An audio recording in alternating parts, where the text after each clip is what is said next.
guys good morning আপোনালোকক মানে কি চবেই এতিয়াতো অসম পুলিচৰ কাৰণে চবেই প্ৰেক্টিছ কৰি আছে যোনখিনি মানে এক্সপিৰিয়েঞ্চ আছে চ' আপোনালোকেতো সকলোৱে জানিব বিচাৰে যে এবিধ ছুটি কিমান আছে বা ইবিধ ছুটি কিমান আছে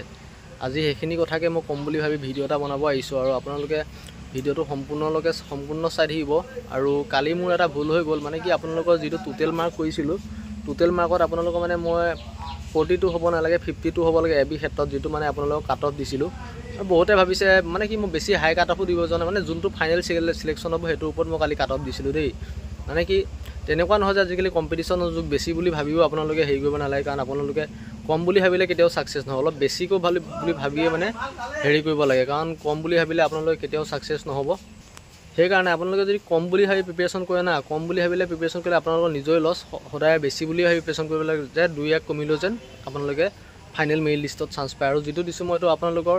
মানে কি ফাইনেল কাট অফ দিছিলোঁ দেই ফাইনেল কাট অফ যেটো মানে আগতে মাৰিছিল বা মোৰবাৰত মাৰিছিল তেনেকুৱা ক্ষেত্ৰৰ কাৰণে দিছোঁ আৰু এবাৰ ভ্যাকেন্সি বেছি আছে হেতু কাৰণে কাট অফটো অলপ কম হোৱা চান্স আছে আগতে 2100 কিমান আছিল এবাৰটো 5000 কিমান আছে সেইবাবে কাট অফটো অকণ কমিব ইবাৰতকৈ আপোনাৰ 2100 যিমান ভ্যাকেন্সি আছিল সেই কাৰণে মই কাট অফটো বনাই দিলোঁ আপোনালোকক আৰু এতিয়া বৰ্তমান আপোনালোকক বেছি কথা নকওঁ আপোনালোক ছুটি কথা কম ছুটি মানে এবি ইউবিত কাৰ বেছি আপোনালোকে গম পায়নে বাৰু গমটো নাপায় মই জনাব লাগিব আপোনালোকক মানে কি আপোনালোকৰ এবি ইউবিত ছুটি আপোনালোকৰ এবিত অলপ বেছি আছে ইবিতকৈ আৰু ইবিত অলপ কম আছে আপোনালোকৰ কেনেকুৱা ধৰণৰ ছুটি কিমান পায় সকলোখিনি কম আপোনালোকক প্ৰথম কথা হ'ল এবিত আপোনালোকৰ কি ছুটি থাকে মই আপোনালোকক জনাম এবিত থাকে আপোনালোকৰ সিএল এসিএল এপিএল আৰু ইএল আৰু দুটা আছে দুটা মানে ইমান হয়তো লোৱাটো ইমান সম্ভৱ নহয় মানে যিকেইটা মানে পোৱা যায় সেইখিনিকে কম আপোনালোকক বৰ্তমান আপোনালোকৰ সিএল ছুটিত থাকে আপোনালোকৰ 10 দিন এবি ক্ষেত্ৰত সিএলত থাকে 12 দিন সৰি সিএলত থাকে 12 দিন আৰু আপোনালোকৰ এসিএলত থাকে 10 দিন ইএলত থাকে আপোনালোকৰ 30 দিন আৰু এপিএলত থাকে আপোনালোকৰ 30 দিন সো আপোনালোকে কিমান হল নিজে হিসাব কৰি চাওক 30 60 ইফালে 10 দিন 70 দিন আৰু ইফালে সিএলত 12 দিন 82 দিন মানে 82 ডেজ আপোনালোকৰ ছুটি থাকে তাতে এটা এনেকুৱা ধৰণৰ মানে আপোনালোকৰ এবি মান্থৰ ছুটিটো আছে যোনটো এপিএল বুলি কয় এনুৱেল প্ৰিভিয়েন্স লিভ বুলি কয় হে মানে ছুটিটো আপোনালোকে এদিন দুদিনকৈ ল'ব নোৱাৰে বা 5 দিন 6 দিনকৈ বটাই ল'ব নোৱাৰে হেতু মানে আপোনালোকে ল'লে পুৰা এমাহে ল'ব লাগিব এপিএল যোনটো ছুটি বুলি কয় এপিএল ছুটিটো আপোনালোকে ল'লে এমাহে ল'ব লাগিব টোটেল এমাহ মানে ল'বই লাগিব আপুনি এদিন দুদিন তেনেকৈ ভগাই ল'ম হেবিলাক নহয় আৰু সিএলৰ ক্ষেত্ৰত আপোনালোকে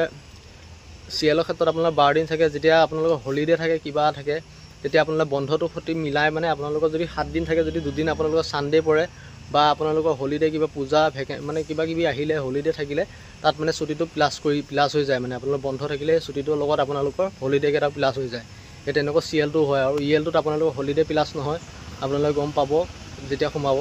ইএলটো আপোনাৰ 30 দিন থাকে 30 দিনৰ পৰা যেদিন লয় মানে হেদিনে আৰু হলিডে মানে আপোনালোকৰ বহাই নাপায় মানে যেটো কাউন্ট হ'ব 30 দিন হলে 30 দিনে 15 দিন হলে 15 দিন আৰু সিএল ললে ধৰিলে আপোনাৰ 5 দিন ললে দুদিন এদিন বুলে সেকেন্ড স্যাটাৰডে পৰি গ'ল এদিন বুলে আপোনালোকৰ বুলে হেৰি পৰি গ'ল সানডে পৰি গ'ল তেতিয়া আপোনালোকে দুদিন বেছিকৈ পাই যাব তেনেকুৱা টাইপৰ মানে সিএল ছুটিটো ক্যাজুৱেল লিভ বুলি কয় যোনটো ক্যাজুৱেল লিভ আৰু ইএলটো হ'ল আপোনালোকৰ ইমাৰ্জেন্সি লিভ আৰু এপিএলটো হ'ল এনুৱেল প্ৰিভিয়েন্স লিভ সো ইমানখিনি এবি ছুটি আৰু আপোনালোকৰ ইউবি ছুটি কথা কম ইউবি ছুটি ক্ষেত্ৰত আপোনালোকৰ ইউবিত আপোনালোকৰ কোনটো বস্তু নাই জানে নে ইউবিৰ ক্ষেত্ৰত আপোনালোকৰ এনুৱেল প্ৰিভিয়েন্স লিভটো নাই মানে এপিএলটো নাই সো আপোনালোকে ইউবিত কিমান ছুটি আছে আপোনালোকক মই কৈ আছো ইউবি ক্ষেত্ৰত আপোনালোকৰ সিএল মানে ক্যাজুৱেল লিভত আছে 12 দিন এসিএলত আছে আপোনালোকৰ 10 ডেজ আৰু ইএলত আছে 30 ডেজ টোটেল কিমান হ'ল 30 40 আৰু ইফালে হ'ল 12 দিন আপোনালোকৰ 30 40 ইফালে 12 দিন হলে 52 ডেজ মানে আপোনালোকৰ সিএলত 12 দিন ইএলত 30 দিন আৰু এসিএলত 10 দিন মানে টোটেল আপোনালোকৰ 52 ডেজ আপোনালোকৰ কি বুলি কয় ইউবিত পাব সো আৰু আপোনালোকে বহুতে সুধি আছে বহুত কথা কিন্তু ক'ব পৰা নাই মই আজি ভিডিওটো বনাবলৈ মানে মন যোৱা নাছিল গা চা ভাল লাগি থকা নাই সো আপোনালোকৰ মানে যিখিনি কমেন্ট আহে কমেন্টখিনি পঢ়ি মোৰ ভাল লাগে আৰু মই কাকো ডিমোটিভেট কৰিবলৈ নিবিচাৰো কাৰণ যিমানখিনি মানে যেটো ৰিয়েলিটি ঘটনা ন ৰিয়েলিটি যোনটো খিনি থাকে সেইখিনি মই জনাই মানে বেছি ভাল পাওঁ আৰু ৰিয়েলিটি ক'লে কিছুমানে বেয়াও পায় কাৰণ সঁচা কথাটো ক'লে মানে বহুতৰ এতিয়া কিছুমানে মাৰ্ক কম পোৱা চান্স আছে মই হাই কাট অফ কৰি দিলে মানে বেয়া পায় মই ভিডিওটো কি ভাইৰেল হ'বৰ কাৰণে মই কি মানে কি কমাই পিনে কৈ সবকে উৎসাহ দি কি লাভ হ'ব নে নহয় আপোনালোকে যেতিয়া অলপ বেছিকৈ কোৱাটো ফিক্সটোৱে কৈছো যেতিয়া আপোনালোকে ফিক্সটো গম পাইছে না ফিক্সটো গম পাইছে হয়তো আপোনালোকে প্ৰিপাৰেচন কৰি তাতকৈ অকণ বেছি পালে আপোনালোকৰ নিজৰ কাৰণে ভাল কম পাই যদি আপোনালোকে টানাটানি কাট অফত যাবলৈ বিচাৰে তেতিয়া হয়তো আপোনালোকে সিলেক্ট নহবও পাৰে এইটো আপোনালোকে গম পাইছে নাই আপোনালোকে যদি 28 পাম বুলি ভাবিছে 28ত বোলে এনে এটা উদাহৰণ দিছোঁ 28ত বোলে আপোনালোকৰ মেৰিট লিষ্ট মাৰিব বোলে সো আপোনালোকে 28 বুলি পঢ়ি যাব নেকি 28 বুলি পঢ়ি গ'লে আপোনালোকে 26 25 পালে আপোনালোকে কি ফাইনেল মেৰিট লিষ্টত চিলেক্ট হ'ব নেকি এই তেনেকুৱা নিচিনা কথা আৰু মোৰ সেই সঁচা কথা কাৰণে বহুতে মানে ভাবে বেয়াও পায় মানে কিছুমান সঁচা কথা ক'লে সো আপোনালোকে